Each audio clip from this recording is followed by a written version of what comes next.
Te damos la bienvenida a un espacio donde creamos y compartimos historias y arqueología.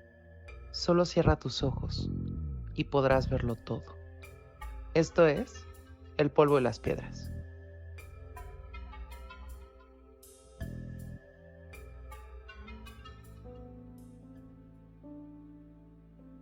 Recuerdo bien ese día. Mis pies habían empezado a sangrar. El dolor era punzante. A pesar de que en algunas partes del camino había lodo y tierra húmeda, cuando teníamos que caminar por las piedras, sufría mucho. Nuestros pasos eran lentos. Debíamos darnos prisa, pero era imposible para nuestro grupo avanzar más rápido. Me ubicaba en la última parte de la fila que se movía penosa y lentamente por aquel valle, caminando al ritmo de las otras mujeres embarazadas, los ancianos y los niños. Quedaban tan pocos niños. Nuestros ancianos eran 3 hombres viejos y sabios, y 2 mujeres que sabían del arte y la magia de las plantas y las hierbas del bosque. Ellas también sabían curar heridas y ayudar en los partos, pero a mí me habían fallado. 4 veces mis hijos habían nacido muertos. Ellas decían que era mi culpa. Por eso, no les dije nada de las heridas en mis pies. Qué tristeza. 6 embarazos y solo había visto crecer a 2 de mis hijos. Desgraciadamente, esa misma temporada los había perdido a los 2. Había sido una temporada terrible para todos nosotros. El padre de mis hijos salió con otros hombres de cacería. Casi siempre regresaban antes de que el sol se ocultara. Ese día tardaron mucho en volver. Ya habíamos encendido las fogatas del campamento. Estaba preocupada. Uno de los cazadores había regresado. Venía muy mal herido. Tenía rota una pierna y se apoyaba en su lanza que había perdido su punta de piedra. Mal augurio. Solo alcanzó a decirnos: ¡un gigante! Y cayó sobre el suelo sin sentido. Los demás hombres tomaron sus lanzas, antorchas, y salieron deprisa en auxilio de los cazadores faltantes. Mi padre había salido con ellos en busca de los sobrevivientes. La luna ya estaba muy alta en el cielo cuando regresaron a darnos las malas noticias. Todos habían muerto. La explicación fue simple. Los había atacado un gigante. Ninguno había sobrevivido. Al día siguiente sepultamos los cuerpos de los 6 hombres, incluido el padre de mis hijos. Del gigante no se encontraron señales, solo algunos árboles tirados y las huellas de su ataque. Los cazadores habían sido sorprendidos en campo abierto, cerca de uno de los extremos del bosque que subía hacia las montañas. Una de ellas parecía tener una gran fogata en su interior. En las noches se podía ver en ocasiones cómo salía fuego de ella. Esa mañana aún humeaba ligeramente. La otra montaña, que muchos decían tenía la forma de una mujer recostada, estaba cada día más cubierta de un manto blanco de nieve. Conforme se cubría más y más del manto blanco, nosotros teníamos que emprender el camino a la tierra cálida. Pero lo peor para todo el grupo apenas estaba por llegar. La noche siguiente a la muerte de los cazadores y del padre de mis hijos, una mujer empezó a sentirse mal. Enfermó primero ella. Después de unos días, la enfermedad se llevó a mi madre, a mis 2 hermanos, a mi hermana y a todos sus hijos. También a mis 2 únicos hijos. Nunca habíamos visto nada así. Nunca habíamos tenido que sepultar a tantos de nosotros. Todo empezaba con sudor frío, después de una noche en la que parecía que los enfermos hablaban con alguien que nosotros no podíamos ver. Los ancianos decían que hablaban con los ancestros. Su cuerpo se calentaba y al día siguiente simplemente no despertaban. Más de la mitad del grupo había muerto así. Jóvenes y niños, mujeres y hombres habían muerto, pero sin entender cómo nuestros ancianos habían sobrevivido. Muchos decían que los creadores se habían olvidado de ellos. Nuestros ancianos eran abuelos de muchos del grupo. Ellos eran los que siempre tomaban las decisiones. Cuando pasaron 3 días sin tener enfermos, nuestros ancianos aconsejaron irnos de ese lugar. Ya estábamos atrasados por la enfermedad y la muerte de tantos, así que dejamos el campamento deprisa. Los ancianos hicieron una ofrenda a los creadores. Aconsejaron quemarlo todo para que todo quedara en el olvido y la siguiente temporada empezáramos una nueva vida ahí mismo cuando regresáramos. Ahí perdí mis viejas sandalias. Por eso llevaba 2 días caminando con mis pies desnudos. Mis pies me dolían mucho. Avanzábamos en la procesión. 2 hombres protegían con sus lanzas la última parte de la fila, atentos a los depredadores, ya que la falta de alimento los había vuelto más agresivos. En nuestro grupo ya no quedaban perros que pudieran alertarnos del peligro. Después de tanta abundancia, ahora no nos quedaba casi nada. El sol se levantaba detrás de las montañas. En ese momento, alguien dio la orden de detenernos. Era muy extraño. No había motivo para detenernos tan pronto. ¿Qué estaba pasando? Todos sabíamos qué hacer. Nos agachamos, guardamos silencio. En esa posición, pude acariciar mi vientre. De nuevo me preocupé por su tamaño. Los 6 embarazos previos que había tenido me habían provocado un vientre más abultado. Esta vez era muy pequeño. Tal vez mi siguiente hijo nacería aún más débil y frágil que el anterior. Si al menos pudiera tener un hijo que se convirtiera en hombre, o una hija que fuera madre de muchos hijos, que tuviera las dichas que yo no he tenido. De esos 6 embarazos previos, hoy no tenía ningún hijo vivo. Eso me hacía sentir muy mal. Permanecí quieta y en silencio mientras admiraba entre la hierba la gran laguna que se extendía del lado izquierdo. Parecía no tener fin y abarcaba todo el horizonte. El sonido de un aleteo me hizo desviar la mirada al cielo. Pude ver cómo varias aves avanzaban en dirección hacia donde nuestros guías nos llevaban. Eran enormes, pero no era una buena señal. Eran las aves que rodeaban a los animales muertos, que anuncian la muerte con su danza en círculos en el cielo. Otro mal augurio. Tal vez los depredadores que los rastreadores habían visto la tarde anterior cazaron cerca. No podíamos arriesgarnos con ellos. Éramos muy pocos. Seguimos sin movernos. La supervivencia de todo el grupo dependía que nadie se moviera. Cerré mis ojos y por un momento, unas pisadas delante de mí me hicieron abrirlos. Tenía miedo. Pero respiré tranquila al ver a mi padre delante de mí. Me incorporé mientras mi padre nos dijo a todos los que formábamos esa parte de la fila que esperáramos mientras los rastreadores traían información. Giró para mirarme. Con sus severos ojos observó mis pies. No me dijo nada, pero noté su preocupación y su enojo. Desde que mi madre había muerto no había sonreído. Mi padre avanzó hacia el frente de la formación. Yo me senté un momento sobre la hierba y traté de darle alivio a mis pies frotándolos. En un instante, mi padre regresó ante mí. Me arrojó un trozo de piel de conejo muy maltratada y unas tiras de cuero secas. Sin decirme nada entendí lo que tenía que hacer, y él regresó a su posición. Comencé a improvisar unas sandalias con aquella vieja y desgastada piel.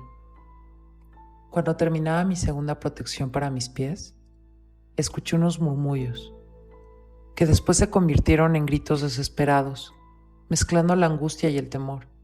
Siempre había querido ser una rastreadora como mi padre. Creo que eso me impulsó. Algunos hombres y mujeres corrían en dirección contraria a mí. Había gritos y confusión. Escuché algo que no pude distinguir qué era. Era como el grito de muchas personas al mismo tiempo. Pero no eran personas. Encontré una lanza en el suelo y la sujeté. Tenía tanta curiosidad que no recuerdo haber sentido miedo. Uno de los guías salió a mi encuentro aterrorizado. Me dijo que no siguiera y afirmaba que detrás de aquella pequeña loma que no dejaba ver el resto del camino estaban los gigantes. Él salió corriendo.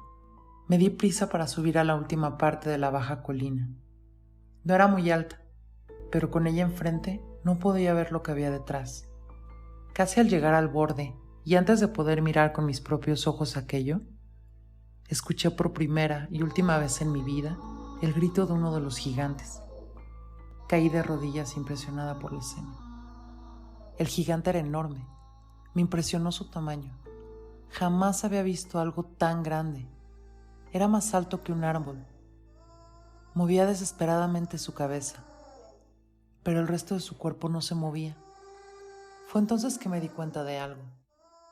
El gigante estaba atrapado. El fango de la laguna lo había capturado y no podía moverse con libertad. Solo una de sus piernas estaba parcialmente libre y parecía estar sofocado, cansado y sufriendo. No se parecía nada a ningún animal que hubiera visto antes. Su cuerpo no tenía una piel cubierta de pelo como los ciervos o los lobos. Era muy extraña, parecía más bien áspera y de un color como el de la tierra seca. Además estaba llena de arrugas, más arrugas que la de todos los ancianos de nuestro grupo. Su cabeza era muy grande, pero todavía más rara. Sus ojos eran negros, pero muy pequeños en comparación con el tamaño de su enorme cabeza, que se movía de un lado a otro. Detrás de los ojos, y a ambos lados de la cabeza, tenía algo que parecían ser las orejas, como las de un conejo, pero su forma era muy diferente. Se abrían y cerraban como las alas de un ave, pero no tenían plumas. Se movían y agitaban al ritmo de la cabeza del gigante. Su boca era muy pequeña, demasiado, pero en cambio tenía dos enormes dientes que salían de ella, uno a cada lado. Eran blancos y curveados, como la luna cuando apenas comienza su ciclo de 14 días. Aunque parecían amenazantes esos dientes, no representaban un peligro para los cazadores de nuestro grupo, que ya veían la forma de cómo acercarse. Mi padre estaba con ellos, dando voces para decirles qué hacer. Dos de ellos empezaron a arrojar sus lanzas. Dieron en el cuerpo del gigante, pero las lanzas no lo penetraban. Parecían que tendrían que acercarse más. Fue entonces que al hacer un movimiento brusco, su cuerpo dejó ver que a su lado había otro gigante, pero más pequeño, al que el más grande defendía. El gigante de menor tamaño parecía ya estar muerto, pero al estar más dentro de la laguna, nuestros cazadores no podrían acercarse a él. Por eso las aves en el cielo realizaban su macabra danza. Por arriba de la boca del gigante, uno de sus rasgos más extraños lucía amenazante.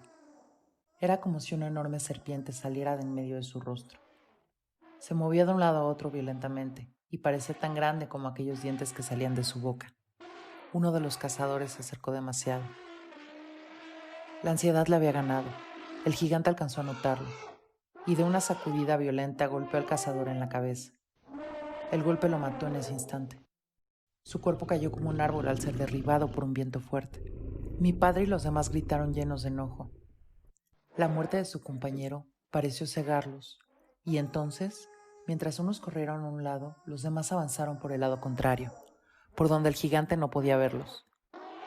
3 o 4 lanzas lograron por fin entrar a través de la gruesa piel del gigante, desde la parte posterior de su cuello, y después de no pocos esfuerzos, al fin lograron derribarlo. Un grito de alegría surgió de todo el grupo que había logrado esa hazaña. Mi padre sonrió. Una temporada terrible para nosotros había al fin terminado con una satisfacción. Tendríamos comida para el camino a la tierra cálida. Todos se alegraron enormemente y dieron gracias a los creadores. Caído el gigante, los que se habían ocultado llegaron deprisa para comenzar con el destazamiento de las piezas que nos serían de más utilidad. Debíamos darnos prisa. Cada quien parecía saber exactamente lo que se tenía que hacer, y se hizo sin demora. Permanecí quieta admirando toda esa escena por un momento. Pensé que no debería olvidarme de aquellos detalles para que algún día pudiera contarle a mi hijo lo que su abuelo y los demás miembros del grupo habían hecho ese día. Esa fue la última vez que mi padre estuvo en aquel valle, y fue la única y última vez que pude ver vivo a un gigante. Nunca más nadie vio a ninguno de ellos. Nosotros fuimos los últimos.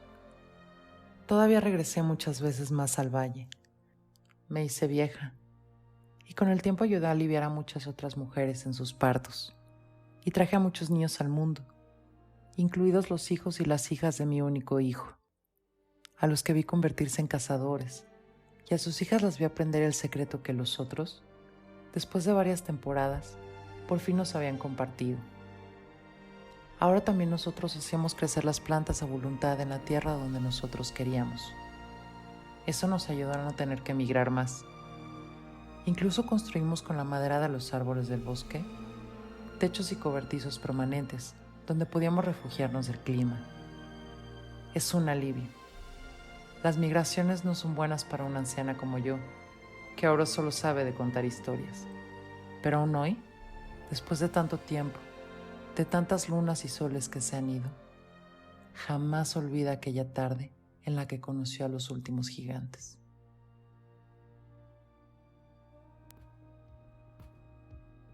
Hola, ¿cómo están?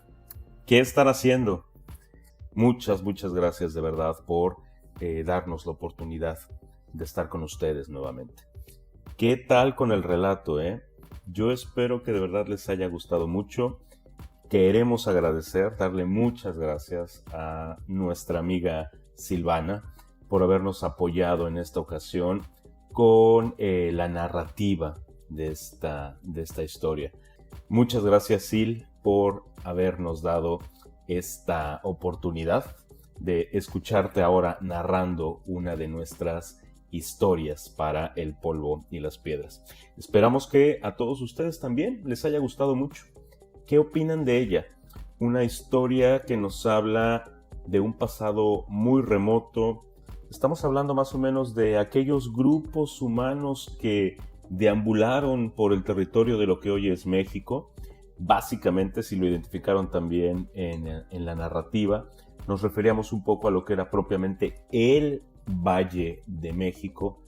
Y es muy interesante el que podamos platicar hoy de este momento del tiempo, porque nada más para que se den una idea, si a veces resulta difícil para nosotros como arqueólogos establecer los momentos históricos, el acontecer de la vida cotidiana, el cómo se llevaron a cabo las actividades de pueblos que tenemos mucho más documentados, como pueden ser, por citar solamente algunos ejemplos, las culturas del norte, la cultura de Casas Grandes, por ejemplo, en Chihuahua, la zona zapoteca en el Valle de Oaxaca, por supuesto la zona maya abarcando buena parte de la península de Yucatán y todas las culturas que se desarrollan en el altiplano central de México.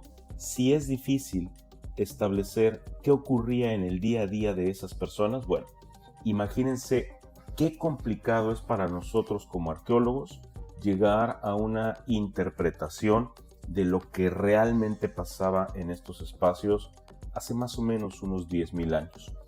Lo que estamos nosotros explicando en esta narrativa, haciendo referencia a estos gigantes, tiene que ver más con una especie, sí, un pariente lejano de los elefantes, que lo conocemos nosotros como el mamut. Sin embargo, por lo que sabemos, hubo un periodo del tiempo en el que los mamuts, sobre todo durante la era glacial, los mamuts eran mamuts lanudos, es decir, tenían una enorme cantidad de pelo, pero el que les describimos en la narrativa es un mamut que, como lo comentaba por ahí Silvana en su narración, es un mamut que no tiene pelo, que más bien tiene una piel áspera, rugosa, del color de la tierra seca. Yo recuerdo, y para quienes sean mis contemporáneos a lo mejor lo van a recordar, yo estudié en una escuela pública, una escuela de la SEP, y recuerdo que en uno de los libros de primaria que yo utilizaba aparecía la fotografía de un diorama, es decir, una maqueta que estaba exhibida en el Museo Nacional de Antropología e Historia. A lo mejor alguno de ustedes la recuerda. Una imagen donde aparece un grupo de cazadores atacando a un mamut que aparentemente queda atrapado en el borde de una laguna. Ese diorama corresponde al hallazgo de un mamut que se ha fechado más o menos para unos 10,000 años de antigüedad y que corresponde a una zona conocida como Santa Isabel Iztapa. Pero en la cuenca del Valle de México no nada más se han encontrado restos de mamut, hay otros restos de megafauna que se han localizado, pero también restos como los de Tlapacoya, como los que se han localizado en Tepexpan, con el famoso hombre de Tepexpan, que también a muchos de ustedes probablemente se les haga conocido y familiar el nombre, y también sitios como Tlatilco. Tlatilco, para ubicarlos un poco en el caso de la Ciudad de México, Tlatilco está muy cerca de lo que es la zona de San Bartolo, Naucalpan. Entonces, en estos sitios se han localizado también algunos de los restos humanos de mayor antigüedad, pero recientemente, y seguramente también lo habrán visto ustedes en las noticias, sobre todo en el último año, se llevaron a cabo hallazgos muy interesantes, muy importantes en la zona de Tultepec, en el Estado de México, y muy recientemente, y ha generado gran expectativa, el tema de los hallazgos de, por lo menos, se habla de más de 60 osamentas de mamut y otros restos de megafauna que se están localizando, de hecho, en la zona donde hoy se lleva a cabo la construcción del famoso y controvertido aeropuerto de Santa Lucía. Entonces, ¿qué es lo que pasa? Y para ir como más o menos aterrizando un poco en todo esto. La narrativa que les compartimos Silvana y un servidor el día de hoy habla justamente de estos grupos de cazadores recolectores que en algún momento se convertirán en grupos ya sedentarios, es decir, dejarán de ser grupos nómadas o parcialmente nómadas estacionales que se quedaban a vivir en un lugar por un tiempo y cuando cambiaba el clima se iban a un lugar donde fueran más favorables las condiciones para posteriormente regresar otra vez a ocupar esos lugares. Eso sabemos que sí debe de haber ocurrido. Lo que no sabemos, y esta es la parte a la que me refería con el tema del fechamiento, que es muy complicado, es no sabemos exactamente el día que se extinguió el último mamut. Pero lo que sí sabemos es que la extinción de esta megafauna, y no nada más hablamos de los mamuts, hablamos de otro tipo de animales. Estos animales desaparecieron, termina prácticamente de gestarse todo el cambio climático que se va a provocar con la desaparición de los enormes glaciales que durante milenios estuvieron cubriendo el hemisferio norte. Y cuando hablamos de enormes, a lo mejor falta un poco ponerle el número, para que se den una idea. Actualmente la zona del Valle de México está a una altura sobre el nivel del mar de 2.240 metros aproximadamente, sobre el nivel del mar. El nivel que alcanzaron los glaciares llegaba en algunos casos a superar los 3 kilómetros, es decir, los 3.000 metros de altura. Esto estamos hablando que donde ocurrió es en el territorio que hoy forman buena parte de Canadá y de los Estados Unidos. Eso fue lo que ocurrió durante la era glacial. Durante ese periodo el clima debe de haber sido completamente distinto y, obvio, había otro tipo de fauna. Pero cuando ese nivel de hielo empieza a derretirse, cuando empieza a ocurrir este cambio climático, sí, cambio climático desde aquella época, como el que hoy estamos también experimentando, ese cambio climático lo que provocó fue el incremento en el nivel del mar, lo que a la postre provocará inundaciones en muchas costas a nivel mundial. Un bonito ejemplo son los cenotes de la costa oriental de Quintana Roo. En algún momento fueron cuevas secas y hoy tienen agua. ¿Por qué? Porque es agua que fue llegando conforme el nivel del mar fue incrementando. Ya dedicaremos un capítulo en particular para hablar de los cenotes de la península de Yucatán. Pero al mismo tiempo también, ¿qué es lo que ocurre? Hay una enorme variación en los climas, deja de existir este clima gélido, empieza a haber una transición hacia climas cálidos. Es por eso que muy probablemente los mamuts dejan de tener la piel cubierta de este cabello del que estábamos comentando, este cabello tan lanudo que era muy característico de ellos. Y por eso en el diorama del Museo Nacional de Antropología está presentado este mamut sin pelo. Todas estas condiciones deben de haber favorecido a, por un lado, el evitar que las personas siguieran migrando detrás de los animales o siguieran migrando por cuestiones de escapar de los cambios del clima, el clima se convierte en algo mucho más parecido al que tenemos nosotros en la actualidad, y eso a la postre favorecería el asentamiento ya definitivo de grupos que originalmente fueron nómadas y después se tornarían en grupos sedentarios. Todo esto, y es muy interesante, no ocurre de un día para otro. Fue un proceso que fue ocurriendo a lo largo de los años, pero sí, y esta es la parte interesante que buscamos transmitirles con la narrativa, sí debe de haber habido 1, 2 o 3 generaciones de individuos, que son las que están retratadas en la narrativa, que deben de haber experimentado lo que fue el clima gélido, es decir, abuelos a los que les tocó vivir siempre en un clima frío y nietos a los que ya les va a tocar un clima diferente. Nietos que a la postre se convertirán en los primeros grupos que se encargarán de llevar a cabo una vida sedentaria y que a partir de ese sedentarismo provocarán el desarrollo de las primeras aldeas y asentamientos formales. Ahora, en el caso particular de México, ¿cuándo llegaron los primeros habitantes a nuestro país? Es muy complicado de poder establecer una fecha. Es muy difícil poder asegurar cuándo ocurrieron estos primeros momentos de migración. Hay quienes hablan de fechas de más de 40,000 años en el que se empiezan a dar las migraciones desde la parte oriental de Asia hacia lo que será América, gracias a esta condición, ya les decía yo, de un nivel del mar mucho más abajo del que tenemos actualmente. Y hay quienes consideran que esas migraciones terminaron más o menos hace unos 12,000, 14,000 años hacia el pasado. También es muy difícil, muy difícil el poder establecer cuándo llegó el primer hombre, cuándo llegó a México, dónde fue el primer asentamiento. Lo que sí sabemos es que hay algunos contextos que nos arrojan datos de hasta, según el tipo de análisis que se haga de los materiales, hasta 30,000 años de antigüedad, en el caso particular de un lugar conocido como El Cedral en San Luis Potosí, y otros contextos ya un poco mejor documentados que hablan del caso de la zona de Tlapacoya, aquí en la zona del Valle de México, donde se establecen rangos más o menos de antigüedad de unos 22,000 años.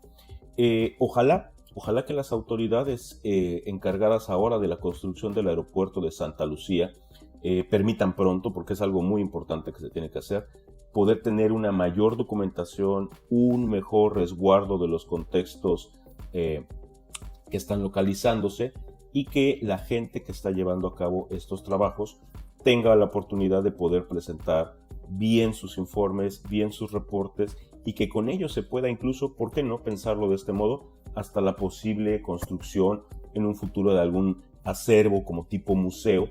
Es bien interesante, y ya por último y para terminar, a manera de reflexión, si se dan cuenta, todos y cada uno de los que en este momento nos están escuchando, todos nosotros venimos y procedemos de aquellos primeros grupos humanos que lograron afrontar la enfermedad, que lograron afrontar a los animales salvajes, que lograron sobreponerse a los cambios climatológicos, que lograron adaptarse y compartir conocimiento con otros grupos culturales para que en algún momento incluso comenzara a desarrollarse la incipiente agricultura que dará pauta a la civilización. Ese grupo que se habla al final de la narrativa, los famosos otros o estos otros, no son simplemente más que eso, otro grupo de personas que probablemente tenía ya la capacidad de y tuvo la curiosidad de darse cuenta qué pasaba cuando dejabas secar una semilla y después la sembrabas. Eso sería lo que daría la pauta para los primeros grupos y asentamientos que empezaron a depender de la agricultura. La parte interesante aquí es que, al igual que con el caso del mamut, va a ser casi imposible o es muy difícil poder establecer quién fue el primero que sembró un grano de maíz en este territorio. hay algunas teorías, pero bueno, ya habrá oportunidad de seguir platicando de este y muchos otros temas conforme vayamos avanzando en los capítulos de nuestro podcast. Recuerden que si quieren algún tema en particular, si tienen alguna sugerencia, algún comentario, algún reclamo, alguna crítica, felicitaciones, nos las pueden dejar en los comentarios directamente de YouTube. No olviden suscribirse al canal, darle like, compartirlo con sus conocidos, familiares, amigos y por supuesto también nos pueden mandar correo electrónico a nuestra dirección que es elpolvoylaspiedras, todo junto sin espacios, @gmail.com. Por el momento no tenemos más que agradecerles de nueva cuenta el que se hayan tomado el tiempo para escucharnos, para dedicarnos estos minutos de su día. Esperamos que les haya gustado mucho y nos estaremos escuchando próximamente con más historias y más arqueología que se desprenden, por supuesto, de el polvo y las piedras.